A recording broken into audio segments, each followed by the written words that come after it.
Network. The whole point of my talk show is to show you that even with having a learning disability, I can still amount to something.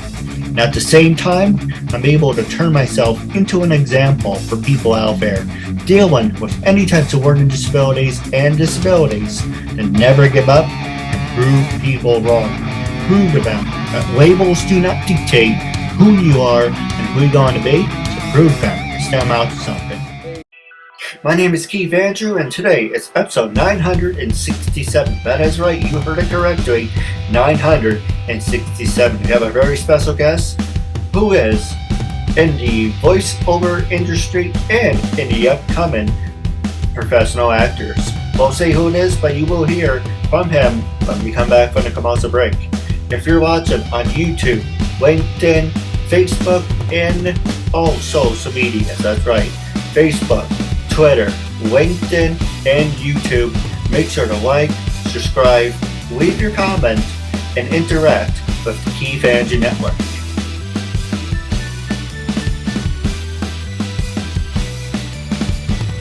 Hey, I'm Danny Glenn, and I want to say that I was interviewed today by Keith Andrew on the Keith Andrew Network. Keith is an awesome guy. He is hardworking, he's go-getting, and he has a great show. Very cool guy. I highly recommend you follow him on Instagram and on the Keith Andrew Network on YouTube. Check him out on Facebook. You won't be sorry. Now, the first question I want to ask you is tell our audience a little bit about yourself. All right. Thank you, Keith. I'm Danny Glenn. I am an actor from Chicago, Illinois.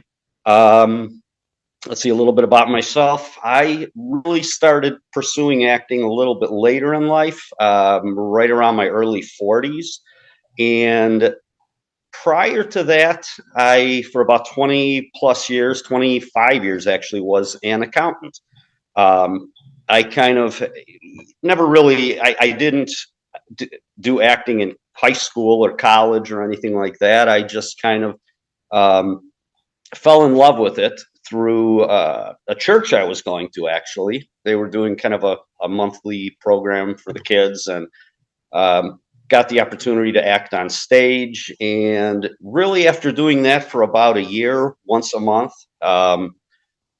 just something felt right. And I said, this is kind of silly, but I'd kind of like to pursue this. So I started taking classes all over Chicago, a bunch of different places, and started doing student films and basically any kind of opportunity that would come up. And now it's like 15, 16 years later. Been in about 72 different films, independent films, a lot of student films at the beginning, shorts, a couple of features, and a handful of stage plays as well. And I think for me, it's just I enjoy kind of just stepping into someone else's shoes, exploring the character and seeing where it takes me. I love comedy best. I kind of was in high school and in junior high, I kind of was the class clown a little bit, and always like goofing off. Actually, I did that even when I was an accountant. So, something should have warned me, but I just fell in love with it. And I thought, what the heck, I'm going to pursue it. So here I am. Now, you bring up an interesting point, but I do want to bring out first that you did bring up Chicago, Illinois, and I'm a big wrestling fan. If you watch my past episodes, Chicago, Illinois, the home of CM Punk.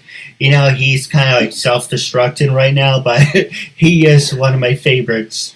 I do mirror myself after him. I'm straight edge. I don't drink. I don't smoke.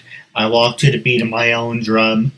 And also, Chicago, Illinois was the home of WrestleMania 13 and one of my favorite tag teams, the Legion of Doom. Are you a professional wrestling fan? I'm not. I mean, I have watched a few matches. It's fun, but I've never really gotten into that. I do. Ironically, I met in one of my improv classes, I met a guy who, and after this, I think I'm going to tell him about your show too, because you may want to interview him. His name is DJ. I'll just give you his first name around. He actually got into wrestling. He's not a huge guy, but I don't know if it's like on the lower weight end of things, but he really got into that kind of whole world. And when I saw some of your clips and you were talking about wrestling, I thought, I'm going to mention this to DJ. So I myself, I never have, but I can certainly see why people like it. You know, it's entertaining. There's a lot of cool characters. I did grow up enjoying comic books, you know, DC and Marvel, so I could see where this kind of parallels with like the superhero world. So I can see why you enjoy it, but yeah, I personally never gotten into it. And don't forget the beautiful women. The what? Oh, don't forget the beautiful women. The Beautiful 11? Oh, women. Oh, the beautiful women. I'm sorry. My speaker's cracking on my laptop. The beautiful women. Yes, that's true. They are. Yep. They are. And lady wrestlers too, right? I mean, no, they came a long way. It was very disturbing back in the day, in the 70s and 80s. It's like watching your mother or grandmother wrestle. I'm like, I have enough issues. I don't need to think about that. But thank God it came a long way. And they deserve it because they put on better matches most of the time than the guys do, and they deserve it. Absolutely. I mean, I don't think it matters. I think, you know, women and men should both be able to enjoy any sport. I mean, we're all human, right? That's true. Now, you mentioned you started acting in your later years, but let's go back. Did you always want to be a professional actor? You mentioned you do voiceovers as well, but when you were in college, what did you major in? Was it acting? Well, I was, so like I said before, I was an accountant, so I went to school specifically for accounting. I never really, I'll tell you this, when I was growing up as a kid, I would love watching, you know, I was born in the early 60s, 63. And I watched all the television shows back then in the 70s. And I kind of, in my mind, I think I would kind of fantasize about, that'd be really cool to be in this family. And, you know, the Partridge Family, the Brady Bunch, all those kinds of things. And I thought that would be really cool to be able to step into that world and then, you know, step out, you still could be yourself. And so maybe I never really thought I want to pursue acting. I want to be an actor. I guess I never took it seriously. The same way I enjoyed comic books, I never thought of, hey, I want to fight crime and be a superhero. I thought it wasn't possible because, you know, back then everything was, well, you got to move to Hollywood. That's where all the actors are. And I had no idea how to get there. So it would be like becoming an astronaut. It felt unattainable. Then in high school, I saw a few plays, and I always kind of marveled at the actors on the stage. Like, how do they stay in there in their character? How do they remember all that? How do they bring this thing to life? And I think maybe I wanted it, but I just never thought I could go for it. And it was, you know, like I said, quite by accident in this church I went to where they said, you want to try doing this? And I thought, well, you know what? What's the big deal if I fail? I'm not an actor. I can just go up there and goof around.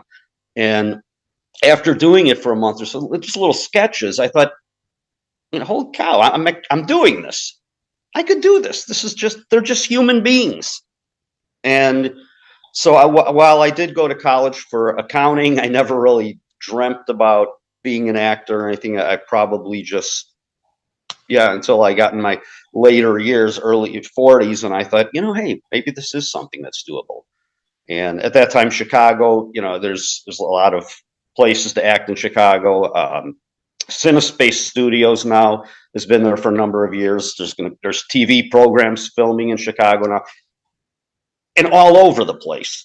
It's a different world. There's Netflix, there's Hulu, there's all these different platforms where television shows are. It's not like before where there's major studios and that was it. You know. No, you're absolutely right. And back I think a couple of years ago, or it probably still is, you'd always talked about the major cities. Los Angeles, my brother always talks about Los Angeles. Chicago's a huge city. New York City. And Mm-hmm. when I watched the TV show Suits, to me, and obviously, hopefully you would agree, Toronto is a big city as well. So you have the Oh, top sure. 4 cities in the world, but you don't actually have to go and travel then. Now you have auditions you can do over Zoom. You can ask like virtual backgrounds and all that. Well, let me ask you this. When you started, what year did you start? I mentioned you did medicine, but you it was in your late 40s when you started. So what was that? Roughly around 2007 is when I kind of the church thing with doing once a month that kind of started in 2005 and '06, but really in 2007 is when I started taking classes and really saying I'm going to do this, or I'm going to do it until I die. I may never make it, but at least I'm going to be trying to do it. Yeah, around 2007, and even like you said, there's a lot of I'm willing to travel. I mean, if there was a film shooting in California, Georgia, wherever, as long as it was financially feasible. My agent, who I'm with in Chicago, is also has an office in Atlanta, and I said, hey, if you have something there, I'll travel. Atlanta's a big film place also. But I mean, just like what we're doing right now here on the internet, I mean, this didn't exist all those years ago. No, And I mean, bring up. Oh, go ahead. I'm sorry. yeah, it's a testament to that and what you're doing with your show. Here we are. And 15 years ago, you're perfectly right. Yeah, I didn't mean to interrupt, but 15 years ago, I was getting done with high school. I was still working in retail. Um, I think me and my family were fighting over who gets to stay on the internet because we didn't have wireless. So we had like dial up, but it came a long way. And this is amazing. If you look at 1963, for an example, this, and it's uncensored, this shit would blow your mind. Imagine having this technology back in 1963. That would be amazing. Yeah, it certainly would. I can't imagine, how I might have thought differently or what, but yeah, I mean, it is mind blowing. I can honestly say I remember when my friend went over to his house. It's probably at 10 or 11. He goes, "Hey, check this out in the kitchen." It was a microwave oven, and I go, "What's that?" He put something in there and he warmed it. I go, "How did it do that?" Now, you actually remind me of a funny story, but we can get to that in a little bit. But, it's go back to 1955, where Marty McFly goes in the room and says, oh, I've seen this before. It's a rerun. What's a rerun? Yeah. We have 2 TVs. Oh, wow. He has 2 TVs. He must be rich. Yeah. But it's a different time, and sometimes the old ways are better, obviously, but there's some ways. I give you an example. There's a funny story I can mention later, but we used to chase my grandmother out of the kitchen because when we used to turn the microwave on, it would interact with her pacemaker. Yes. Well, thank God, we don't have to deal with that anymore. Technology came a long way. But the 80s and early 90s, you had to work with it. Yeah. For me, I'm a fan of having a hardline phone. Everyone must say, let's have a cell phone. I have a cell phone. You don't need to have a hardline phone. There was a time where we had a bad storm, I think like a winter storm. The power went out, but the phone worked. And I was like, go figure how that worked. Don't you need power to use the phone, but it actually still worked. Yeah. But I give you time to answer it. Do you think with all this technology, yes, it's great, it's wonderful, it's grand. I mean, the dock just is pretty heavy. But do you think we're kind of taking advantage of it? So technology, it's like today's technology, embracing it. I'll be honest, I'm not. I mean, I like it. I'm not the most technologically. I get frustrated when I'm learning it. But once I learn how to operate it, like we had some issues setting up this session today. Once I get over some of the learning curve issues, then I actually say, hey, that's pretty cool. I think, one of the things within acting, you mentioned Zoom auditions, and also a big thing that happened even prior to COVID was self-taping auditions, where actors, they say, hey, send in a videotape of your audition. Whereas years ago, it was come on in and park your car and come up here at 2:00. Well, when I had to do that, I thought, oh my gosh, I've got to get a camera, I've got to get lights, I've got to get good microphone. I got to figure out how to edit this thing, how to upload it. It was huge in my mind, but I was making it a bigger problem than it was. And once I took time and went through it and, said a few swear words along the way, I actually thought, this is pretty cool, because now I'm not pinned to a specific time. It could be like, hey, send us your video by tomorrow at 5 or by Thursday at 5. And and it's a little freer. So there's good and bad. So technology, yeah, I definitely think it's awesome, and we should take advantage of it. Social media is another thing. It's neither good nor bad. It's how you use it. There's certainly bad things about it with especially younger kids, cyberbullying, actually even adults cyberbullying, and everyone posting the best things about their life, and then other people look at it and go, wow, my life sucks, because look at all the great stuff they're doing. So there's negatives to it where we could see into everybody's lives, but there's also positive, inspiring things where it can expose you, just like books. It can expose you to stories and worlds that you otherwise would not be able to see. So I definitely think, the technology is awesome. We just need to, not overuse it, not maybe overindulge, always on the phone, in a room full of people at a party. I think probably when television came out, I think parents were the same way. They're like, not too much TV.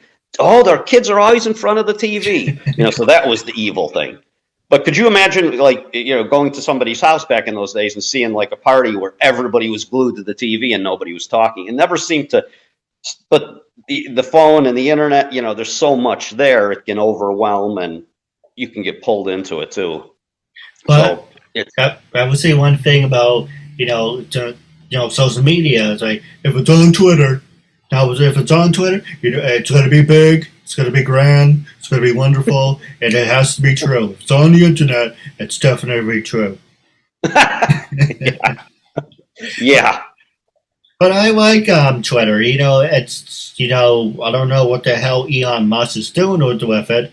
That's one of the things I use. But with the last 13 minutes, I'm going to actually the main theme of the show. But I'm going to pass it over to you. With everyone that you worked with in your career, have you ever worked, besides me obviously, have you ever worked with people with disabilities? And for anyone who have learning disabilities or any types of disabilities that want to follow in your footsteps, what are some of your words of wisdom? Passing the show over to you. Okay.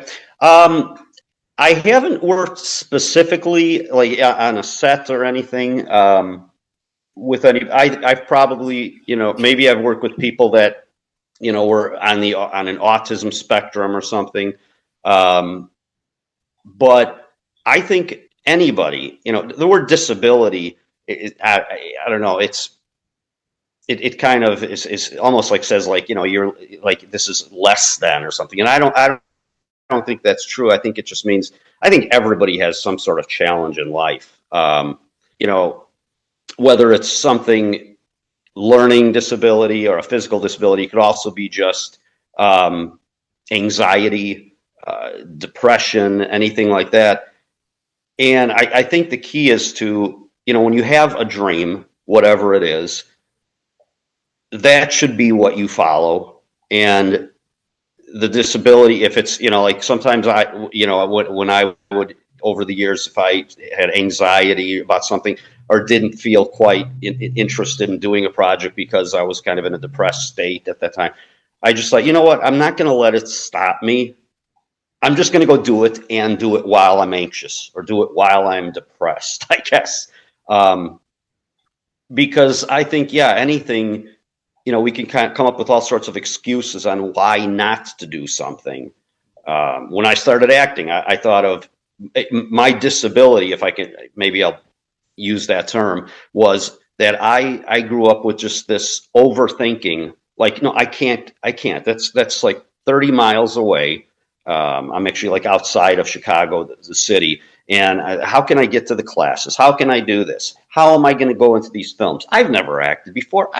And I came up with all these things. So maybe it wasn't a disability, but it was sort of like, it was just me putting the brakes on myself. You know, kind of saying, I'm going to go drive some more, but I'm going to hold my foot on the brake pedal. I'm not going to get anywhere. So I think what I would say to anybody, whatever your disability or condition is that you think you can't do something, try it anyways. Do it anyways. And you're either going to overcome it. It may lead you down different paths you didn't think of. But I think maybe our brains or maybe, you know, whatever are just conditions they want us to survive. They want to protect us. A certain part of your brain that says, I don't want you to do anything that's going to get you hurt. So I'm going to put up all these walls and tell you can't do it. But that's just a warning. It doesn't mean you still control it yourself. You still can say, no, you know what? Yeah, I'm afraid. Yeah, I may not succeed, but I'm going to do it anyway. I'm going to try it because that's what I want to do. Because I think that's easier than living with the regret 20 years later going, you know, I wonder what would have happened if I would have tried that. You'll never know. So, yeah, follow your dreams. Don't let it stop you. Because too many times people say, well, you can't do this because, you know, you're this or that. You know, I don't know. You're too tall. You're too short. You're too, you know, your voice is this or that. Or you can't. I think you read stories about actors all the time. I mean, Henry Winkler on Happy Days, the Fonz, who I grew up with, you know, where he was dyslexic and he had problems reading scripts. And I'm like, how the hell did he do that then? How did all those other people, how did they overcome these things? And they just did. No, you're So right. yeah, You know, even my own family says, you know, I don't listen, I don't follow directions, and it's true. You know, obviously, you know, I am working on it. It's a losing battle, but I'm working on it. But they're like, oh, you can't read. You know, you don't follow directions. Someone tells you to do it, but you completely do the opposite. You know, why waste somebody's time doing, you know, the talk show, or why work over here, or why even give me the time of day, because you're not going to even listen anyway. And you mm-hmm. are your own worst enemy. Every day you look in the mirror, and if you can smile at your reflection, you're doing something right. It's that negative, tiny little voice that nags you and repeats everything that everyone ever told you. You don't follow directions, you don't listen, you're not qualified, you're not this, you're not that. Sometimes you need to tell the voice of, you know, piss off. You know, I'm going to show you, even if it takes me a lifetime, I will show you what I'm able to accomplish. And I am an example of this. You know, I've been doing this for 9.5 years. You're episode 967. Of course, you know, there were some people in the beginning, you know, I had to do the show over, or they had to replay some episodes. But the point is, I could have gave up and say, you know what?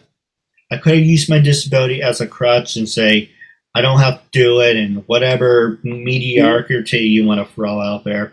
But I'm showing you, if you have the heart and passion to do what you love, that's half the battle. Every day, you're proving to them, I may not do, or I may not be capable of doing what you do, but I can do something similar and leave an impression. Sure. Absolutely. I mean, to be quite honest, and this is nothing to do with acting or entertainment, but like I said, I used to be an accountant. When I graduated high school, and it's partially, it's on my own fault. I mean, I graduated like mediocre math-wise. I could barely convert fractions to decimals to percent. I mean, that's how low I was. And I went and I, got a book from the library, brought myself up to speed, and went on to get a bachelor's and an MBA and passed the CPA exam on the first try. I mean, it's bragging, yes, but it's to say, I never thought I could even go to college. And that doesn't make me better than anybody. It just means that in my life, I had this hurdle and said, no, you can't do that. You can't do that. And I thought, well, let's just try doing it. At that time it was about, I enjoyed accounting and wanted to make more money too. I wanted something solid. And then the same argument came up when I wanted to become an actor. I thought, no, you can't do acting. How are you going to do that? You're an accountant. Stop thinking like that. And after taking classes all over the city, various places, Second City, IO, all different places, I thought, wow, I can do this. And it's just about overcoming it's a lot of our own problems are in our heads. That's true. That's right. Now, I do have a couple questions for you off the air. Sure. But with the last 5 minutes, how can people follow you on social media? And I want you to be brutally honest. You can say anything you want. When I first approached you to be a guest on my talk show, what made you say yes? How do you feel now? And would you recommend it to other people? I think the thing that drew me was, to be brutally honest. I mean, obviously, as to promote myself, I thought, hey, this is a great opportunity. Somebody actually wants to interview me. This will be cool. Then when I saw your story, I also watched your interview. I can't remember the doctor that interviewed me. I thought it was inspiring. I said, okay, this is somebody who's following their dream, and despite the learning disabilities obstacle you had mentioned, and I thought that's kind of cool. And I definitely would recommend it, because I think, any opportunity to meet people, you never know who's going to see it. You never know who you're going to bump into. It can be an opportunity. And on social media, I do have a website, DannyGlenn.com, DannyGlenn.com. And also I'm on Facebook, same name, Instagram, and have some stuff on YouTube. I'm getting ready to have a new reel produced. I just have to get some new material together on that. And there's also a trailer for a short film that I wrote and produced on there called It's All in Your Head. And it's kind of a sci-fi comedy short. Yeah, looking forward to seeing it. But I do have some great questions for you off the air. It was a real honor and privilege having you as a guest. But the one thing I do want to point out for our fans and listeners, next month is the Christmas theme. That's right, everyone gets to dress up in the Christmas theme. If you're ever available to be on my show in person, I would love to sit down with you in person. June 13th, I'm working on doing a special event. It's my 10-year anniversary. I would love to work with you on that. I know you're in Chicago, but we can definitely work out the details. But with that being said, if you're watching on YouTube, if you're watching the video, period, please like, comment, share. I would love to hear your feedback or any suggestions you would have for me and our guests. But wrapping up your interview, it was a real honor and privilege. And until we meet again, catch you later and have a good night.